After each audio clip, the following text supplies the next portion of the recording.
And we're back. Thank you everyone for joining us. This week we are doing something a little bit different. These are episodes that we recorded at ICPA back in Orlando back in March. And it's what we are calling the lost episodes. But this week we do have a nice episode with both Kellie Kemock and with Whitnie Carter. They both sat down with us and talked to us. We had a good conversation on career, networking, and development. And thank you all for joining us, and we hope you enjoy. Before we get started with the show, here's a quick word from our sponsor, Global Training Center. As trade compliance professionals, you want to make sure that your procedures and documentation are completed as correctly as possible to avoid any delays and possible fines. We provide a range of trade compliance courses that will fit your needs. From in-person or web training to recorded on-demand courses, we can train one or even thousands on your team through your learning platform or on our portal. We can even customize a private session for your team. Go to globaltrainingcenter.com to find out more. Wonderful. Day 2, Andy. Okay, day 2 at ICPA, and we are getting to interview a few folks, but it is exciting times. We have been getting to see a lot of good folks last night. Oh, yeah. Mingling around, and who knows what's going to happen today. But for today, we got a little treat. I'm telling you what, literally, I get just bumfuzzled here with so much fun stuff. I mean, it's like, but you know what, Lalo? It's humbling on how many people we're finding are listening to our show.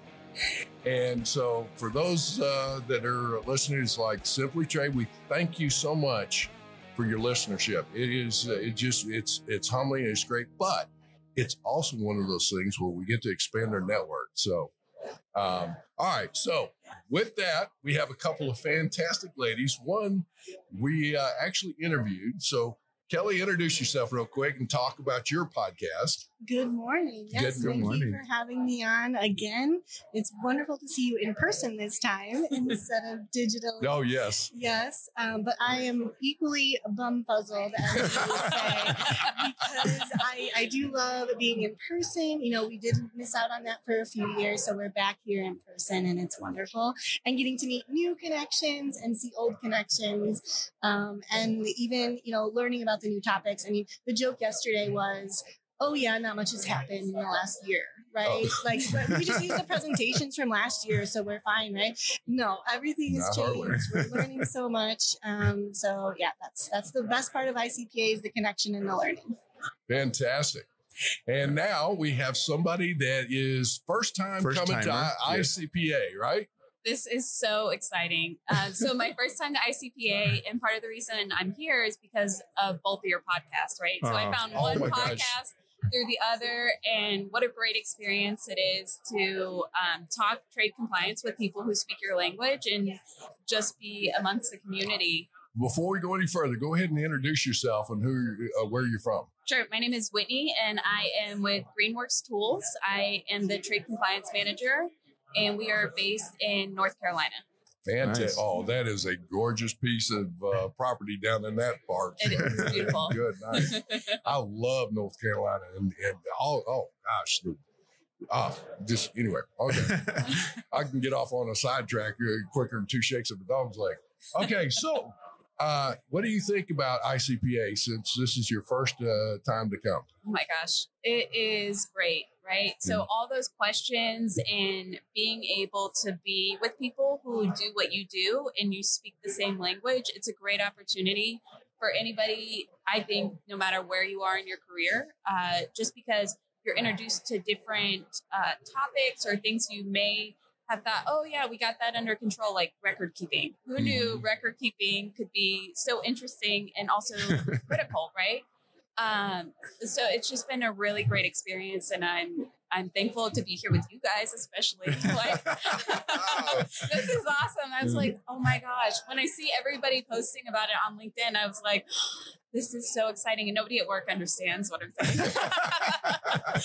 Hey, the thing is, and that's part of it, is like this kind of stuff, it's almost like, okay, let me read a law book. Oh my gosh, let's watch paint dry. Let's watch grass grow. It's going to be boring. And yet it's all in the way things are presented. And folks can, they can tell a story and whatnot. But here's the thing. You were talking about record retention, if you will. One of the key things, it's not now. And if you're an executive or if you're in leadership, that's one of the things. It's like everybody talks about archiving data or archiving the records. Okay, you can do that. But have you ever tested out to get the information out of there for something that was a year old, 2 years old, 4 years old, 5 years old? And believe it or not, your IT people's, we're archiving, we're doing all that. And next thing you know, you can't get the information. It's like, well, yeah, you archived it. It's like dumping all your files into a file cabinet. There's no rhyme or reason for it. And then 5 years later, you can't locate it. It doesn't help you. Doesn't help you anymore. Yeah. And also getting that permission, or not, I guess, notifying customs to keep your documents electronically, right? Versus like, oh yeah, maybe you come into a company and you're like, oh, they've been doing this, but do you have that on file? And everybody's looking around the room like, do we have that on file? Is that available? So, well, to that point, and that's the things, learning, from this kind of stuff, and keep in mind, government regulations are about a day late and a dollar short. I mean, it's like they're behind, seriously, government regulations are generally, what you say, they're 15 to 20 years behind what they should be. And it's hard for them to keep up. And some of those folks would screw up a 2-car parade when they're in there trying to get something done, right? So as you're looking at it, this has been good. So one of the key things is I would highly recommend you write a thank you note to your superiors to say, this was well worth it. It was great. You do a recap with, because they're going, hey, she was traveling. She was out 5 days. Yeah. And she went to Disney. What is she doing there? Exactly. Yeah. Vacation. Right. I would highly recommend you don't walk into the office with mouse ears on. Yeah. So, Kelly, what about you? What do you think so far of the conference? I think it's great. One of the things that I'm working on particularly with ICPA is the experience for their virtual attendees. Yes. And so yesterday and then this morning, we had some sessions where the virtual people were able to do this kind of networking and nice. chat. And the group that I'm a part of that sponsored it is called B2B Minglers. And we do all kinds of virtual networking. And we were able to sponsor 4 students to attend for free. So there isn't any sort of cost for them. Nice. And they're attending virtually. And they also attended the virtual networking. And just this morning, there was a nice senior manager who offered to review one of the students' resumes. Oh, there you go. I know. And I just thought that's what this group is. We're always looking to help out each other. And, that's what you guys are doing with your podcast. That's what I'm trying to do with the podcast. That's what the virtual attendees are trying to do as well. And that's what I just love the community, because we're all just trying to help each other. Yeah, and a little shout out to Benita Lee, because she's helping you virtually. Benita Lee is amazing. She was the host yesterday, so she welcomed everyone in. She actually facilitated some giveaways for the virtual attendees too. So that's been wonderful. Is Benita here or she? No, she couldn't remember. She couldn't come. Oh, okay. Yeah. Because I was thinking she was going to come down, but I knew she's attending virtually, and she's helping Kelly also with she's the B2B. Hey, she's B2B minglers. Yeah. Sorry that we missed you there, but shout out to Benita. Yeah, there you go. Benita's a good one. So let me ask you. Would you come back again to an ICPA conference? Yeah, absolutely. I think, as you said, the joke is that nothing's changed in a year, and trying to keep up with all the changes. It's a great place to recap, understand what your strategy needs to be going forward for the year, and bring that back to the company, and also make it accessible for other people that you talk to in trade compliance, right? Like, so people who aren't able to be here, like, how do you bring that to them and offer that in a way that it keeps everybody updated? So absolutely. Well, you just hit on something that I've not heard, and I'm going to use this term not in a condescending way, but you seem somewhat like a rookie. Okay. And I will say that I've not heard a rookie say what you just said, which is to your credit. And that is, what is your strategy for your company and Right. your plan? And that is something that's good, because one of the things out of all the things that goes on, people will sit there and they'll sit in a conference or they'll look at different situations. This is what I always challenge my own staff with. What's your action from this? What are you going to do? So what? This is a big deal. Record retention and all that you mentioned earlier. So what? And I'm hearing that the wheels are spinning there on what you're going to do with this information, right? And apply it. Absolutely. Nice. Just getting back to my room last night and, going over different projects that I came into ICPA with, like, how are we going to think outside the box, or what is the strategy behind this? And so here's your box, but what is beyond that, right? You know that this is a hard stop, but how do we get around it? Or what's the alternative? What are the options available?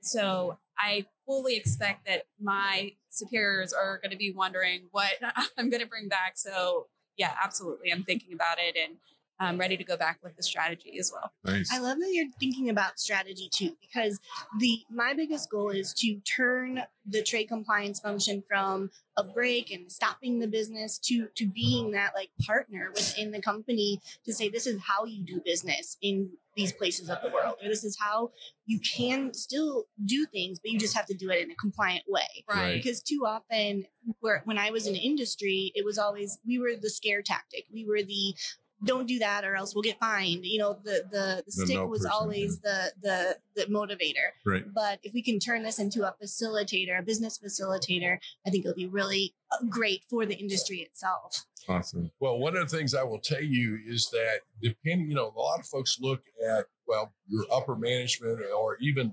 management in a compliance role. They're the ones to come up with the plan or the strategy or, where are we going and all that.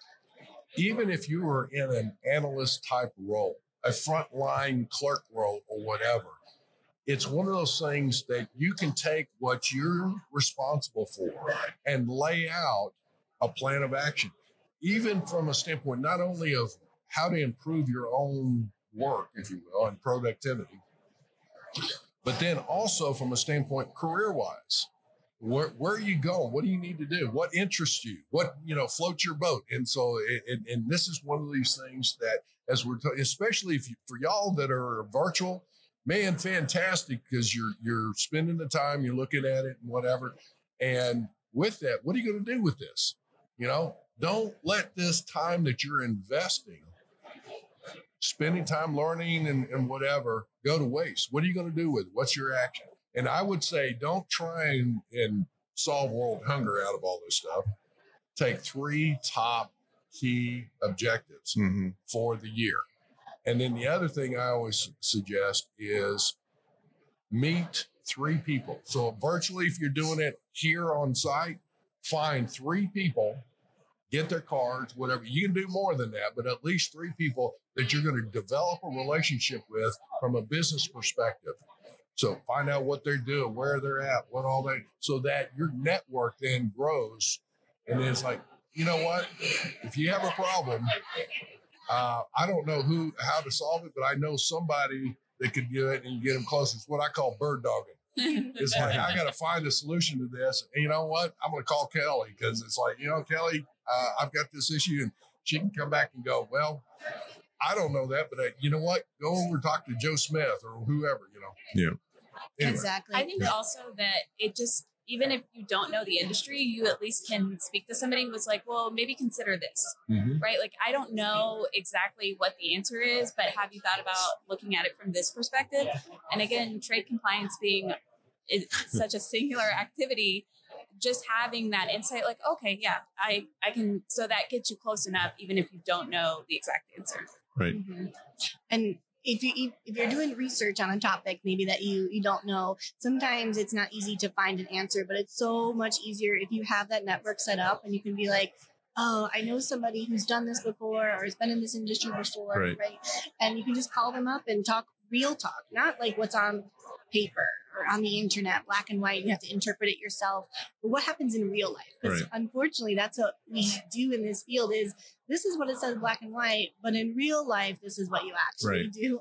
And some of our student or some of our staff that they're taking the customs broker exam, we kind of have to tell them like, okay, yes, you're studying this. This is what it says in black and white. But in the real world, it's different. And somebody on my podcast, she said that it was harder for her to take the exam after having 10 years in the industry because she knew how it really worked. Right. So yeah, that network would really help with that real life day-to-day stuff. Right. We had a guest on the podcast that teaches to the broker exam. She says, I prefer those that come from the grocery store, clerk that says there's no preconceived nothing. Yep.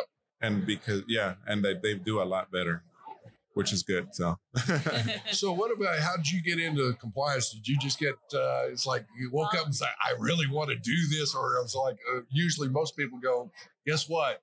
You got stuck with it. Yeah. So I actually was one that chose compliance. Oh, wow. Yes. And I know. What is wrong with you? I like a challenge. So I've never found a challenge that I didn't like. Yeah.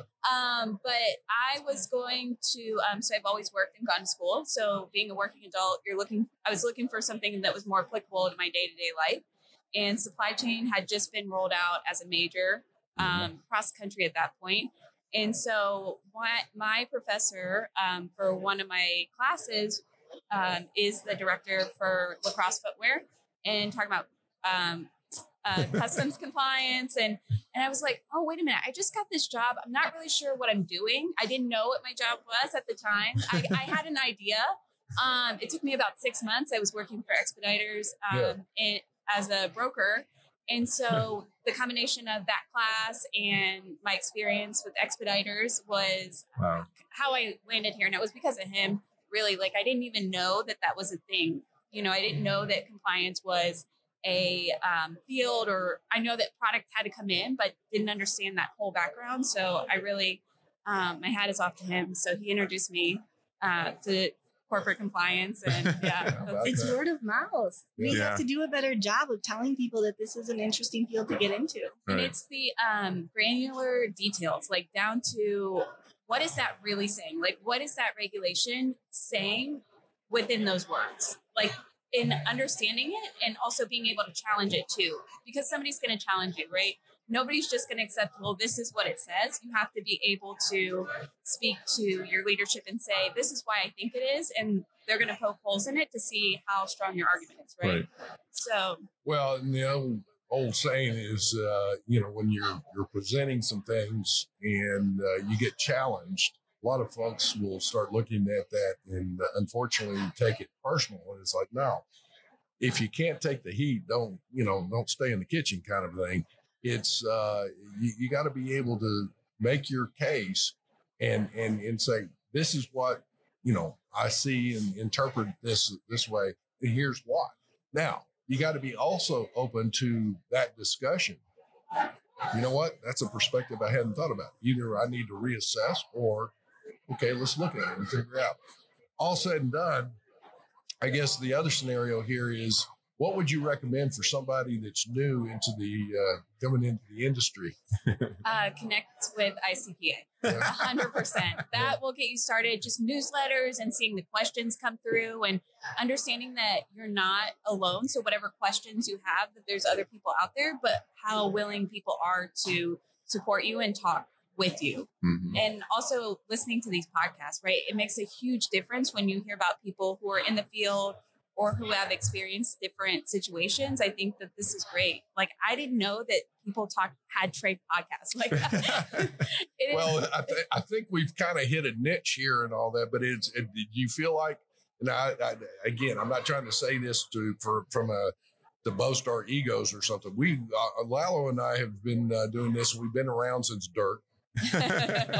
But in looking at it, have you felt like our Simply Trade podcast has helped you in any way? Absolutely. I think that hearing the guests on the podcast or the different subjects and hearing somebody talk about it, that's not in a way of a regulation, right? Mm-hmm. So when you're studying for the broker's exam, I'm studying for it right now, right? You're like, okay, I have to read this 10 times or something of that nature. But when you have somebody who's talking about it and applicable to real life, you're like, okay, now I understand, or now I have a better understanding. So it's the exposure to the information in a way that anybody can understand, right? So somebody can go back to their position and say, okay, here's what we're doing, X, Y, and Z, or here's what I learned, or, you know, just guess in general, like, oh, I didn't even think about a law degree or something of that nature. So well, when you comprehend, when you're studying regulations and all that, when you comprehend or understand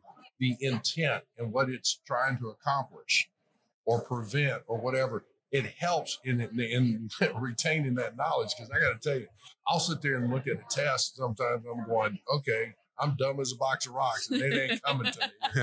You know, so it's like, all right. But, fantastic. Fantastic. Yes. I'm so grateful for both of your podcasts. It's great to have this in the industry. Awesome. And thank you so much. Well, Kellie, your podcast is so phenomenal. And I'm hoping it really encourages more and more women as far as expanding. Of course, men too. But I mean, if you listen to it, it's one of those where you really help challenge women in their thought processes, and from a career perspective, because there are a lot of folks that will look at it and I don't know, think they can't do something. And you're kind of brutal when you're trying to say, yes, you can. So.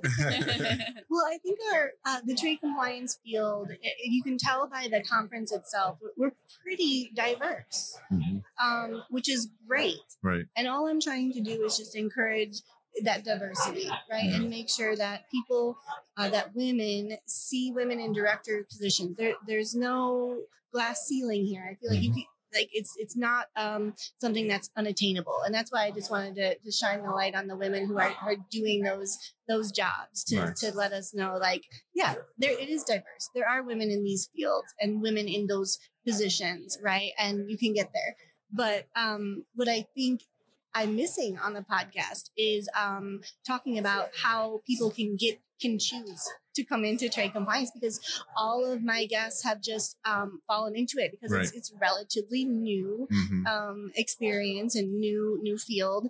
And so I definitely want to expand here and let women and men know that you can come into this field and how to do it, right? And so a lot of the questions are, how do we get experience if the job is entry level but requires experience? And all those kinds of questions. So do you guys have advice for those people who are going to choose? It's one of those things where I'm always one. Well, first off, let me back. Listen, I can talk the horns off a billy goat in a New York second. So, Lalo, let me defer to you in all due respect, because I've got an opinion on just about everything. Right. No, well, I mean, I like everyone else just got into it, right? I mean, I was a computer programmer and I said, I'm just going to go get this job. I happened to be in trade compliance, and that's what I did. You know, I wrote software for trade compliance, and that was my theme, you know. But I agree. I mean, as far as what can you do, I mean, it mostly would be college kids, I guess, or not even college kids, even veterans, you know, that are coming off of the service and transitioning over. We created a class at Global Training Center that is a kind of like almost like an onboarding. It's called Building Blocks of Trade Compliance. And it's like a cohort instead of a one day in and out. And it's meant to do that, to build a foundation to do that. So we are hoping that happens, because we do get those calls a lot at Global Training Center. How do I get in? You know, I don't understand this, you know, and so that's our solution right now. You know, it's just we've built a community as well, similar to ICPA, and we just let people in to try and hopefully learn from each other too, you know, and discover what there is in trade. So, well, and the other thing I will say is that there are things usually in a college setting that as you're going through the first 2 years, you're going to do basics anyway. And definitely if your local area, your state or whatever offers community colleges for tuition free, then take it. You know, everybody wants to know Division One schools, or like, down in the South, they want an SEC school. They want the big school, experience. And it is amazing on some of these big schools. As a freshman, their first semester, it is party city. It is they're left to their own to make sure they do their own homework and all that kind of stuff. And it is amazing on how many kids wind up getting yanked out of there, and they don't return the second semester because they may have been a A+ student, and they just plummet because now they're not really prepared. You've got to have a focus and all that. So saying that, to get into the industry though, is find out what you like to do. Universities will have some centers and some areas where you can take aptitude tests. So that's another thing. What's good, what's not. If you are in a vocation that fits your personality, so the scenario there is, and that's something there, I would say, what is good, what's not. Because if you can fall into that vocation that you like to do research, you like the regulations, you like to do that, or you want to get with people to figure out, like, well, this is how we can bridge that. The thing is that it takes less energy there. If you're in a vocation that's not really fitting to your personality trait, it's going to take more energy and you may not be as satisfied. So you're talking about that. It's just one of these things. There's different aspects. Yeah, there's compliance, but there's different aspects of it. Here's something else, strategic planning. So we're talking, usually it's reactive, right? You can start looking at some of the trends and data of your own entries, what's the industry doing, where the top exporters, importers, and all that, and figure out where do you need to go, and then align yourself with the marketing side of your company. Well, that's an aspect people have never really thought about, but you got to understand compliance data before you get there. So, I mean, it's kind of a long-winded deal, but I mean, I'd say it's like, who knows? Well, one of your points was, you could be a data analyst, you could be, a problem solver, you could be a developer and still get into the trade field. You need all of these backgrounds. Right. I think just to add to your point is working for a forwarder, right? Like a freight forwarder is going to give you, in my experience, the most exposure. You are going to be introduced to from customs to import, export, and generally are willing to train, right, with no experience, which was a great experience for me. And you get to work with all different commodities too, right? And so you can build your career, you can go and work in-house, but really working for a forwarder. And most of them are accepting of college students, or no matter where you are in your career.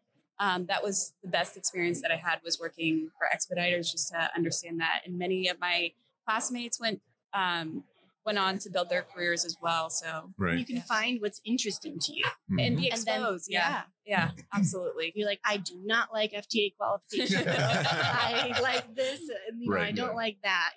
And you build your career on that. Absolutely. Excellent. And challenging you to think on your own too, right? And that's another thing, is that understanding that nobody's going to hold your hand, and you have to be willing to take that risk. And I think coming into it, you're like, oh my gosh, I'm managing this huge account, and if they get fined, like, it's not us, it's them that have to pay. But thinking logically and strategically and using your resources, and then just taking the risk.